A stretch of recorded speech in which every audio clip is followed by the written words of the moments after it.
Ocorrências policiais. Oferecimento Gildomar Baterias, JK 880, Jardim Panorama, Ipatinga. MD Sat, instalação e manutenção de antenas. 984227409. E Fábrica de Sorvete Nevasca, na Glicínia 253, Bom Jardim, Ipatinga. Um homem de 42 anos furtou em uma padaria localizada na Praça 1º de Março, centro da cidade de São João do Oriente. A Polícia Militar foi acionada e compareceu ao local. A atendente de 45 anos contou que o autor se dirigiu ao caixa e furtou a quantia de R$ 708. O fato ocorreu na presença de uma criança que informou sobre o ocorrido para a vítima. Câmeras de monitoramento do estabelecimento registraram a ação do criminoso, que fugiu do local em uma motocicleta. A equipe da Polícia Militar saiu em rastreamento, mas não conseguiu encontrar o autor do crime, o qual possui deficiência auditiva. Segundo a PM, ele é reincidente em práticas criminosas no município e continua sendo procurado. Um acidente registrado na madrugada de ontem no centro da cidade de Inhapim. Veículo motocicleta conduzido por um adolescente de 16 anos que perdeu o controle da direção e colidiu contra um Fiat Toro branco que estava estacionado na via. Com o impacto, a condutora foi arremessada a cerca de 10 metros de distância, enquanto o passageiro de 19 anos, proprietário da moto, foi projetado a aproximadamente 30 metros. Uma equipe do SAMU foi acionada, sendo a menor socorrida inconsciente com suspeita de traumatismo craniano. O jovem, consciente, relatava dores intensas com suspeita de hemorragia interna. Em virtude do estado clínico das vítimas, o TCO, que é o termo circunstanciado de ocorrência, não foi assinado no momento. Contudo, a menor vai responder por ato infracional ao conduzir a motocicleta sem habilitação e o passageiro pelo crime de entregar a direção para uma pessoa não habilitada. Uma viatura do Centro de Remanejamento Provisório do Sistema Prisional Seresc de Ipatinga capotou na BR-381, altura de Ravena, região metropolitana de Belo Horizonte, nesta terça-feira. O Departamento Penitenciário de Minas Gerais, o DEPEN, informou que o acidente foi provocado por aquaplanagem, devido à forte chuva registrada na rodovia federal. Todos os envolvidos, entre policiais penais e detentos, estão bem e não apresentaram ferimentos aparentes, informou o órgão. A viatura foi rebocada até um pátio por agentes da Polícia Rodoviária Federal. O acidente aconteceu enquanto a equipe retornava de Ribeirão das Neves após a realização de exames criminológicos. O diretor regional da 12ª Região Integrada de Segurança Pública, RISP, esteve no local e acompanhou o encaminhamento dos policiais penais e dos detentos para avaliação médica em João Malevade como medida de precaução.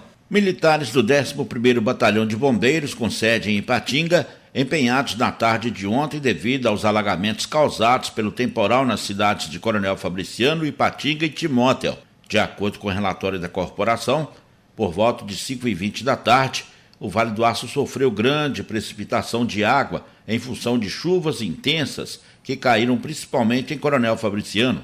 Diante da alta demanda de solicitação de ocorrência, principalmente de salvamento de pessoas em inundação na cidade de Coronel Fabriciano, foram disponibilizadas 6 guarnições e 18 militares para pronta resposta. Foram feitos atendimentos das mais variadas formas, com a utilização de barcos para retirada de pessoas ilhadas, ocorrência de queda de árvores, auxílio de pessoas com dificuldades de locomoção e outros.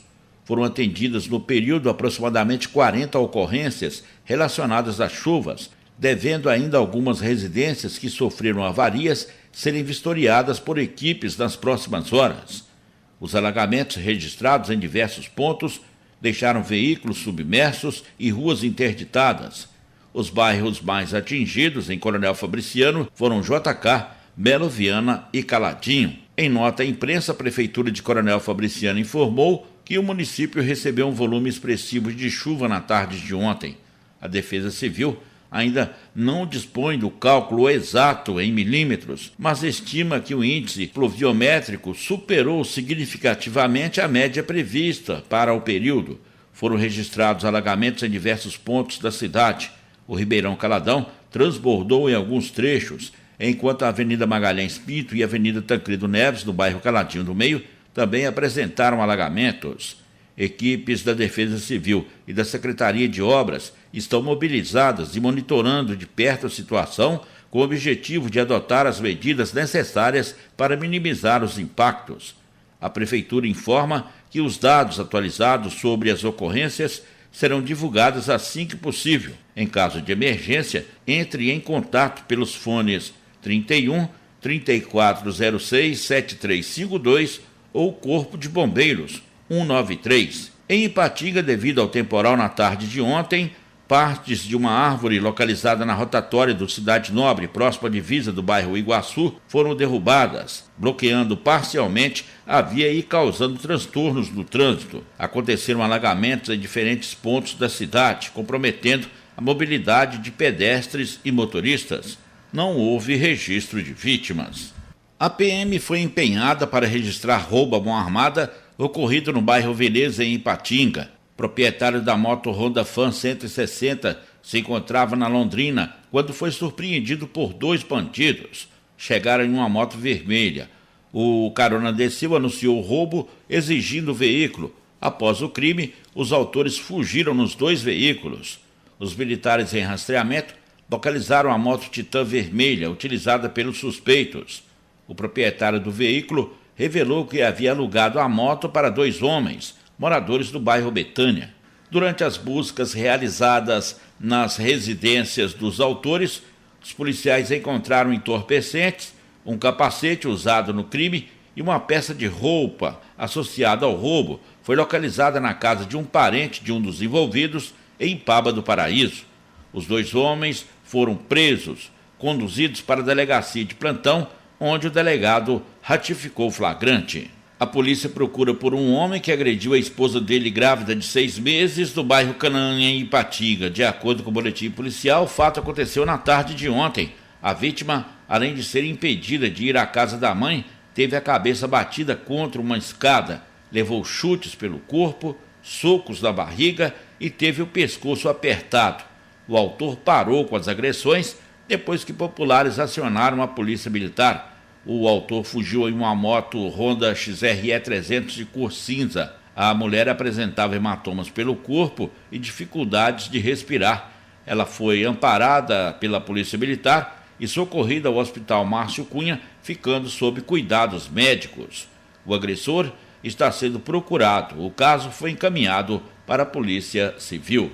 Na manhã de ontem, um morador do bairro Recanto Verde, em Timóteo, procurou a polícia militar e contou que foi vítima de um golpe enquanto tentava pagar taxas de IPVA e licenciamento do exercício 2025. De acordo com o portal da cidade, a vítima informou que o pagamento foi realizado no último dia 15 por meio de um site. Aparentava ser do Detran. O valor, R$ 1.339,21, foi transferido via Pix, mas ao verificar a transação no dia seguinte, o morador identificou irregularidades. O banco responsável pela conta foi acionado, iniciou os procedimentos de contestação, fornecendo um protocolo de atendimento ao cliente. Ele foi orientado a registrar um boletim de ocorrência para formalizar o caso e possibilitar futuras providências. E as autoridades alertam sobre o aumento de golpes virtuais e recomendam verificar cuidadosamente a autenticidade dos sites antes de realizar pagamentos online, além de evitar clicar em links desconhecidos. A Polícia Civil de Caratinga concluiu o inquérito que apurou a morte de Caroline Alexia Ferreira Mota, 25 anos, conhecida como Saori. A jovem foi encontrada morta dentro do apartamento dela no bairro Limoeiro no dia 19 de novembro. O namorado de Caroline, de 39 anos, foi acusado de ter assassinado a jovem, sendo indiciado por feminicídio, como informa a delegada Tatiana Neves, que está presidindo o inquérito. A Delegacia Especializada de Atendimento à Mulher assumiu as investigações após ter sido lavrado auto de prisão em flagrante contra ele. A delegacia chegou à conclusão, com o término das investigações, de que não se tratou de um suicídio, porque inicialmente ele levantou a hipótese, e a tese de defesa dele é que ela havia se suicidado. Entretanto, a delegacia especializada chegou à conclusão de que não houve suicídio, que foi um típico caso de feminicídio. Então, após a mudança da lei, que aconteceu em outubro, se tratando o feminicídio de um crime autônomo no Código Penal agora, com a maior pena do Código Penal, então a gente teve o primeiro feminicídio em Caratinga e foi em decorrência da violência doméstica. Então, a delegacia especializada entrou na investigação. Então, o investigado ele vai responder pelo crime de feminicídio. Ele vai também responder pelo crime de lesão corporal, por quê? A gente conseguiu chegar à conclusão de que 2 dias antes dele ter matado essa mulher, ele a agrediu, restando lesões corporais. Então, teve o crime de lesões corporais dias antes e também teve o crime de fraude processual. Por quê?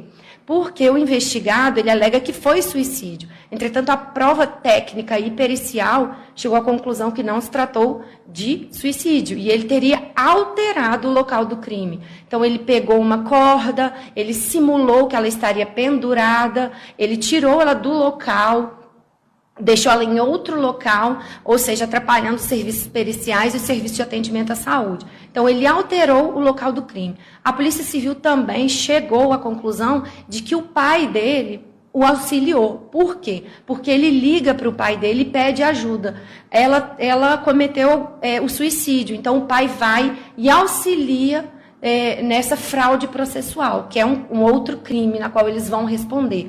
Então, o pai dele, ele também está na condição de investigado e foi indiciado pela fraude processual. Bateria para veículo de todas as marcas? Gildomar Baterias. As melhores condições para você pagar? Gildomar Baterias. O teleentrega mais rápido? Gildomar Baterias. Plantão 24 horas? Gildomar Baterias.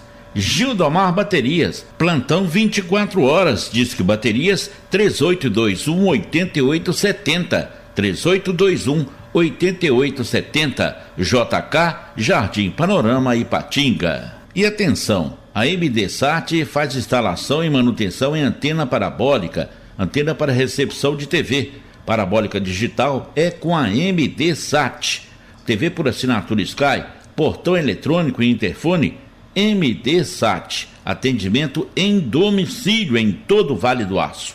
WhatsApp 3824-6294, 3824-6294. Precisando de antena parabólica digital? 3824-6294. MDSat, WhatsApp 3824-6294, 3824-6294, MDSat.